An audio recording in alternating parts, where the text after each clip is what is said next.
Tiger Cats pregame.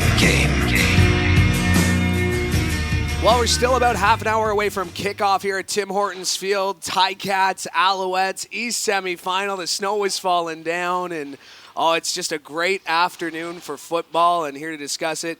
And speaking with the enemy is Marco Brouillette of TSN 690. We'll have the call for Montreal. Marco, thanks for doing this. Your thoughts on the weather, the atmosphere? Are you a fan of the snow?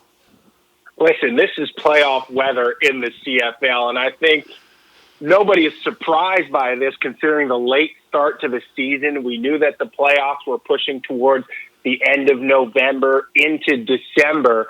And so this is going to be a match amongst the elements. It does not appear as though the snow will be slowing down at any point today. You said it best, man. This is amazing football playoff weather, and you can't. If it is snowing, you can't ask for a better day. When it's the middle of the day, there's barely any wind. It's only 0 degrees or 1 degrees. Like it's not a blizzard out there. So, isn't it just amazing? But what are your thoughts on the fact that you play all season long in nice weather, and then this is to decide it all when perhaps the passing game might be not as crisp as it usually would be? Well, you mentioned it though. Temperature-wise, it's still relatively mild considering the time of the year. So I don't think there should be too much impact on the passing game. And I agree with you. You hate to see two teams that have worked so hard throughout the season be subject, to some terrible weather, which affects, their ability to throw the football. So hopefully it won't be too bad for either team today, as both will need to rely on the respective quarterbacks to have success on offense. Montreal, obviously, I think has the advantage in the ground game. But as anybody knows, in the CFL, in order to win football games, you need to be able to throw the football. So hopefully, this pretty fluffy snow that's coming down here today won't affect these quarterbacks too bad. Speaking of throwing the football, a guy that a lot of the fans here today will remember from last game, Eugene Louie, is active today, and he was questionable all week. And I see there's only 6 receivers, only one backup receiver on the Alouettes roster. What's his health status, and what's going to happen? Could that be a potential problem if he goes down or tweaks something or somebody goes down? Yeah, there may be some roster shuffling, but if you look back at the last couple of games for the Alouettes, there's no secret that they've had issues protecting the quarterback. And so they've spent the majority of their time in that 24 personnel or sometimes even in 33 personnel where they bring in either a fullback or 2 fullbacks, maybe line them up in the tight end position as well, try and get into those 70, maybe even 80 protection looks. So if disaster does strike and they do lose a receiver, I don't think it'll affect the Alouettes offense too much as far as the personnel and the roster is concerned, although losing a guy like Eugene Louie would be huge for the Alouettes considering his production in 2021. Speaking of production in 2021, William Stanback, the league's most explosive runner this year, and it was pointed out to me that he broke 1,000. He led the rushing game by almost 400 yards and played 2 less games than the next guy on the list. He's such a crucial part to this offense. But that being said, the Ticats have had a lot of success in slowing him down.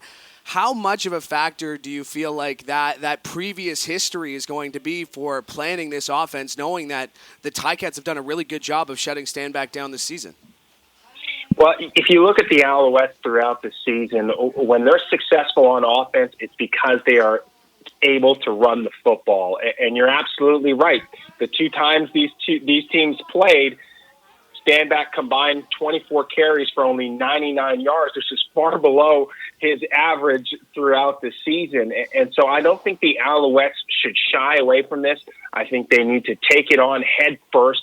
They need to try and establish that run game early on in the first quarter, in the first half of this football game. And that'll open up more things for them, because if they become one-dimensional, this Ticats defense is going to feast all over them.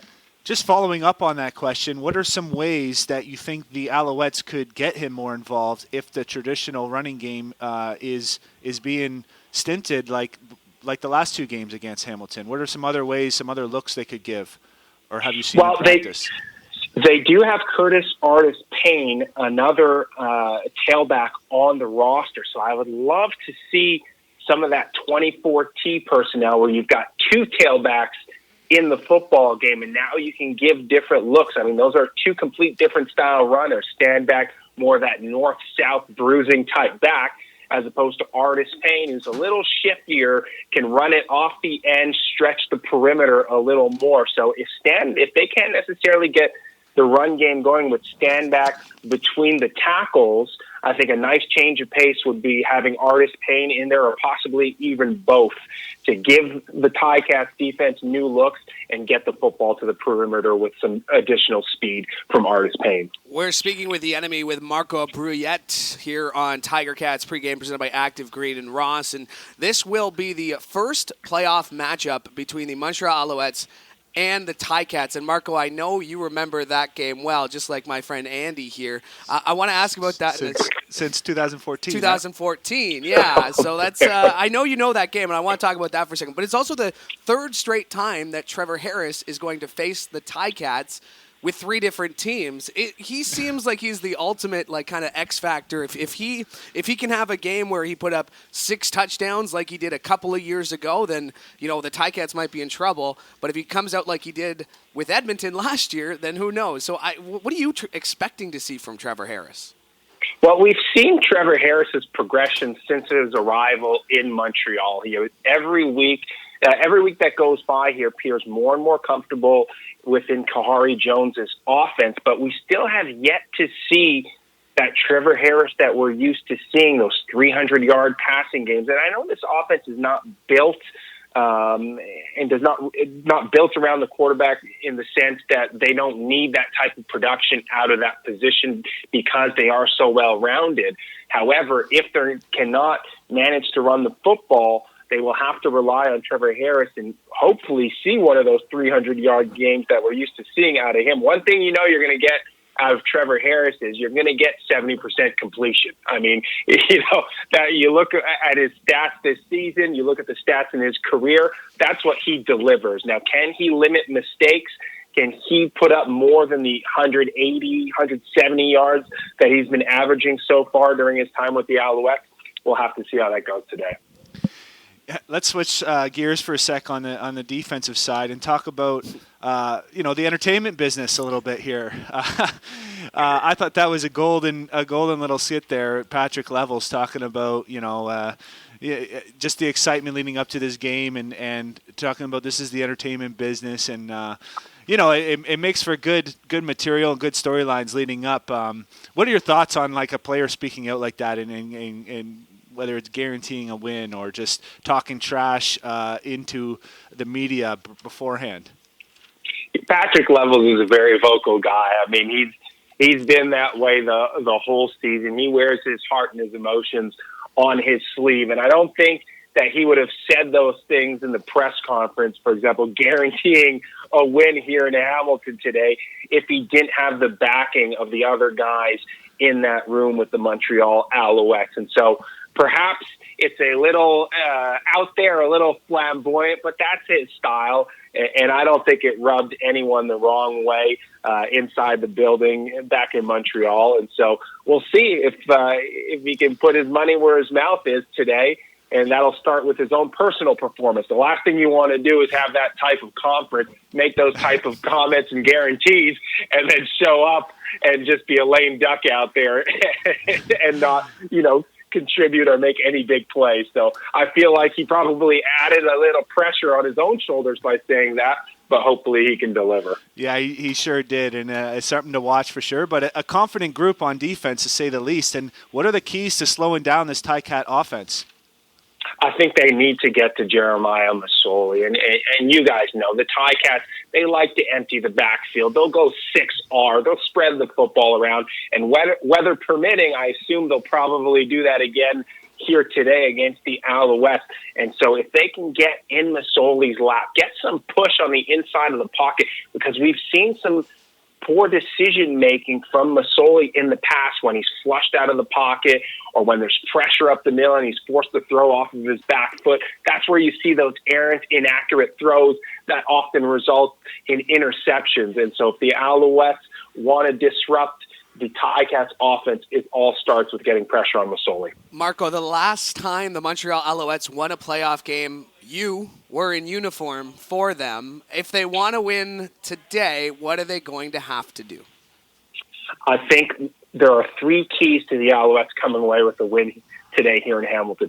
One is going to be resisting that initial surge. There's going to be plenty of energy at Tim Hortons Field. They got the blackout. The crowd's going to be going nuts. They're going to have to resist that initial surge. If they go down 7 or 10 early on, they need to be able to claw their way back into the football game. If not, they may end up getting routed. Second thing, we spoke about it, they need to establish the run. And whether that be with Standback or Artis Payne, they need to find a way to run against this Ticats defense. And third, they need to protect Trevor Harris. He needs time to operate. If not, it could be a long day for the Alouettes offense. Well, it should be a fun one. The snow continuing to fall leading up to kickoff. Marco, I appreciate you giving us the time here. Oh, thanks for having me on, guys, and best of luck to you guys in the Ticats today. You as well, buddy. There we go. That is Marco Brouillette. And speaking with the enemy, we're just about ready for kickoff. Coming up next, we'll have Andy's CarStar Keys to Victory, and we'll go through today's starting lineups here on Tiger Cats Pregame, presented by Active Green and Ross on the Ticats Audio Network.